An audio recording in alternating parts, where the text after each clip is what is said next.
बिस्मिल्लाहिर्रहमानिर्रहीम अस्सलाम वालेकुम। Welcome back to my channel educational tips. कैसे हैं आप सब? उम्मीद करती हूँ आप सब बिल्कुल ठीक होंगे। रमज़ान के रोज़े अच्छे गुजर रहे होंगे। मौसम इतना ज़्यादा अभी गर्म तो नहीं हुआ जितना ज़्यादा सोचा था कि अभी से गर्मी आ गई है, पता नहीं आगे क्या होगा। वैसा कोई सीन नहीं है, शुक्र अल्हम्दुलिल्लाह। और जो आपके सामने मनाज़िर पेश कर रही हूँ वो 6 बजे के हैं। 6 बजे इधर इस तरह का हो रहा होता है और 6 बजे जो होता है ना, ऊपर इतना सुकून होता है ना, ज़्यादा ऊपर बैठे रहूँ लेकिन काम करने होते हैं ना। और हम लोग 6 बजे मैं ऊपर आ जाया करती हूँ कपड़े वगैरह उतारने के लिए, क्योंकि मेरे और मेरे भाई कपड़े डेली वॉश होते हैं। और वजह तो यही है, गर्मी भी होती है, ऊपर से मैं गंदा, हम लोग गंदे भी कराते हैं कॉलेज से। मैं कॉलेज से गंदा करके आती हूँ दुल्ला स्कूल से, तो फिर आप ही आती जो हम लोग आते सो जाते हैं तो आप ही धो दे दिए कपड़े हमारे ना।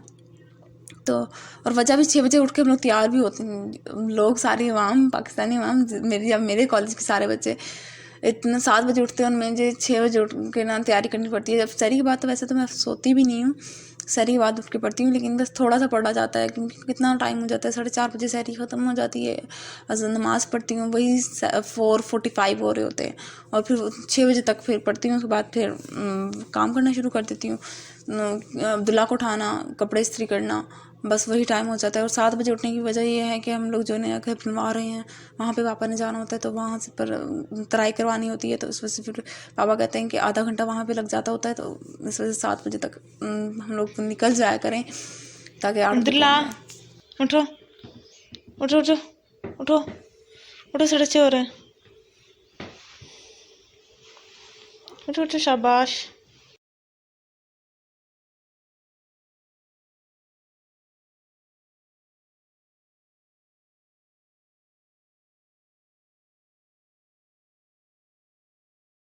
कपड़े वगैरह प्रेस करने के बाद अब्दुल्ला को उठाने के बाद अब्दुल्ला को भी तैयार करना, खुद भी तैयार होना, क्योंकि मामा और आपी और सोए हुए होते हैं और पापा अपना तैयार हो रहे होते हैं।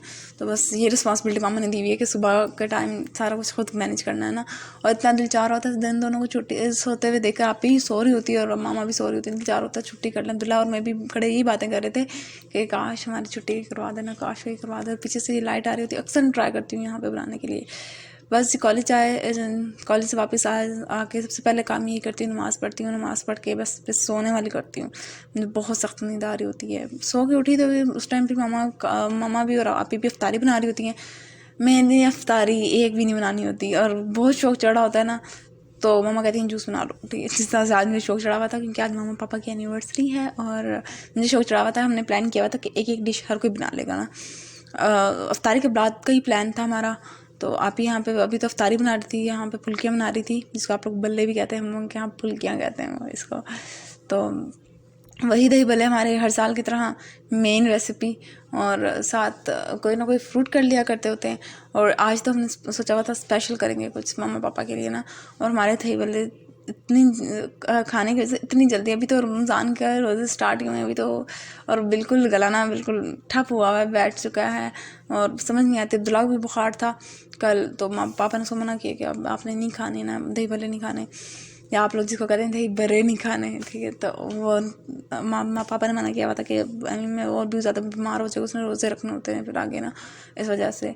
बस मैं आप ही पास आई थी, मैं आप ही से बातें करने के लिए। आप कह रही जाओ यहाँ से, अभी मुझे काम करने दो, क्योंकि अफ्तारी का टाइम ना बहुत सीरियस टाइम होता है। आम रूटीन में तो ये होता है ना, खाना थोड़ा सा लेट भी हो जाए कोई बात नहीं, लेकिन अफ्तारी में कहाँ। और फिर बस मैं कहाँ आप ही के पास थोड़ी सी बातें शातें करके फिर मामा कहते हैं कपड़े चेंज कर लो, काफ़ी गंदे हो रहे हैं। फिर कपड़े वगैरह चेंज करके अब पढ़ने लगी हूँ। अब्दुल्ला का भी मंडे को पहला पेपर है, फाइनल पेपर है। तो अब्दुल्ला भी बस कह रहा था मम्मा मुझे पढ़ाने बिठा दें। मैंने बाद में अफ्तारी के बाद नहीं पढ़ा जाता ना, नहीं पढ़ा जाता अफ्तारी में, बाद इतनी ज़्यादा नींद आती है जिसको इंतहा कोई नहीं, बस जिसकी बस में है ना कंट्रोल करना वो कर ले। और ये इस टाइम, ये वाला जो टाइम होता है ना, इस टाइम वैसे तो कुछ भी पढ़ा नहीं जाता, मतलब इतना ज़्यादा नहीं पढ़ा जाता, कुछ जहन में बैठ ही नहीं रहा होता। तो इस टाइम में क्या करती हूँ, मैं लेक्चर्स ले लेती हूँ। मामा बैठी कुरान पाक पढ़ रही थी, तो कुरान पाक में सुबह के टाइम ही पढ़ लेती हूँ, सुबह सुबह, क्योंकि सहरी के बाद या सहरी से पहले जो टाइम बच जाता होता है ना, क्योंकि हम लोग उठ जाते हैं 3:30 तक उठ जाते हैं सहरी के लिए, तो सहरी से पहले जो टाइम बच जाता है ना, उसमें मैं बैठ कुरान पाक पढ़ लिया करती हूँ, क्योंकि नहीं कुछ भी किया जाता कॉलेज से आकर, बिल्कुल थक जाती हूँ, बहुत ज़्यादा वाला थक जाती हूँ।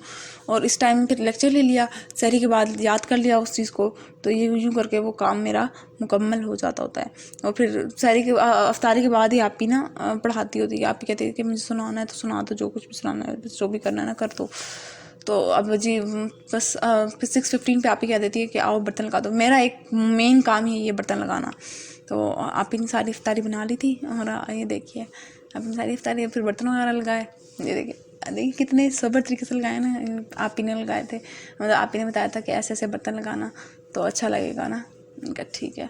तो बस फिर तैयारी और इफ्तारी करने के बाद फिर पापा और अब्दुल्ला नमाज़ पढ़ने चले गए थे। और हमने ना ये ऑर्डर पे मंगवाया था, वैसे ही फूड पांडा से मंगवा लिया था ना। और क्योंकि हमारे यहाँ केक नहीं खाया जाता, ये अब्दुल्ला लेकर आया था समोसे, कहता मैं भी आप लोगों के साथ कंट्रीब्यूट करूँगा और मैं भी कुछ ना कुछ लेकर आऊँगा। तो खुद तो कुछ बना नहीं सकता, तो समोसे ले आया था।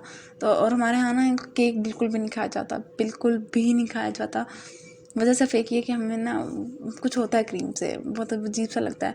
और मैंने ना मिल्क शेक बनाया था, मुझे बनाना कुछ भी नहीं आता, अफ्तारी की रेसिपीज़ में से कुछ भी नहीं आती मुझे बनाने। ये हम लोग ट्राई कर रहे थे। और ये देखिए ये मैंने मिल्क शेक बनाया था और इसके अंदर ना भी कभी काम नहीं किया ना। मतलब ये कि मामा जब भी मैं जाती हूँ तो कोई ना कोई कह देता है कि किचन में क्या कर रही हो, बाहर जाओ। तो इसके अंदर मैंने क्या डाला, मामा ने कहा था एप्पल्स पड़े हैं, एप्पल्स डाल लेना। मैंने अमरूद भी डाल दिए साथ और सारी डेट्स भी डाल दी।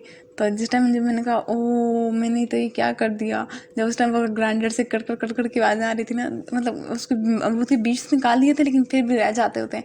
मैंने कहा ओ ये मैंने क्या कर दिया। और फिर मुझे पता चला यार अब मैं क्या करूँ। तो मैंने मामा से कहा, मैंने कहा मम्मा ऐसे कर दूँ, मम्मा कह रही अब कर दो, अब ये हरकत कर दी है। उसके बाद फिर चीनी दाना भूल गई, आधा घंटा मैंने लगाया जूस बनाने में। और जिस टाइम मैंने मामा कह रही कि क्या बना रही हो, मैंने कहा मम्मा मिल्क शेक ही बना रही हूँ। मम्मा कह रही मुझे तो लग रहा है कुछ और ही बना रही हूँ। मैंने कहा नहीं फिक्र ना करें और कुछ नहीं बना रही ना। और यहाँ पर जो पहले वाला जो क्लिप था कटिंग का, वो मैं ऊपर थी कि वो कुछ काम कर रही थी, तो उन लोगों ने नीचे केक कट लिया था, नीचे ना केक को कट कर लिया था।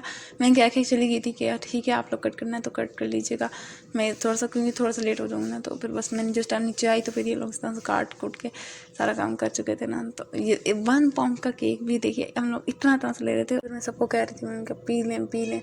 पापा ने भी हद ही कर दी थी, पापा भी कह रहे थे, कहते हैं देखती कहना शुरू हो गई कि बनाया किसने। मामा ने कहा ना कि मैंने बनाया है। पापा कहते हैं बेटी, मैंने कहा जी पी लेना प्लीज़। तो ऊपर से इतनी ज़्यादा झाग आ गई थी, पर मुझे इतना हो रहा था कि हाँ काश मैं ठीक ना लेती। और सारों की तारीफ़ें कर रहे थे। मैंने फिर पापा से कहा पापा जी मैंने भी पहली मरतबा बनाया, मेरी भी तारीफ़ कर रहे थे। तो पापा करे हाँ बस ठीक बनाया, अच्छा बनाया है। मैंने कहा थैंक यू। थी तो वैसे अपनी तरफ से ही बनाई हुई कि पापा ने इतना मुझे डिसअपॉइंट कर दिया। और ऊपर से था भी इतना अजीब सा था मिल्क केक भी। तो ये था आज का छोटा सा व्लॉग। आई होप सो आपको अच्छा लगा होगा। अगर आज का व्लॉग आपको अच्छा लगा है तो मेरे चैनल को सब्सक्राइब कर दीजिएगा, वीडियोस को लाइक कर दीजिएगा और साथ ही साथ बेल आइकन को प्रेस करना मत भूलिएगा। इससे जी मेरी आने वाली हर लेटेस्ट अपडेट सबसे पहले आप तक पहुंचेगी। मिलती हूँ किसी और वीडियो में। दुआ में याद रखिएगा, अपना ढेर सारा ख्याल रखिएगा। अल्लाह हाफिज़।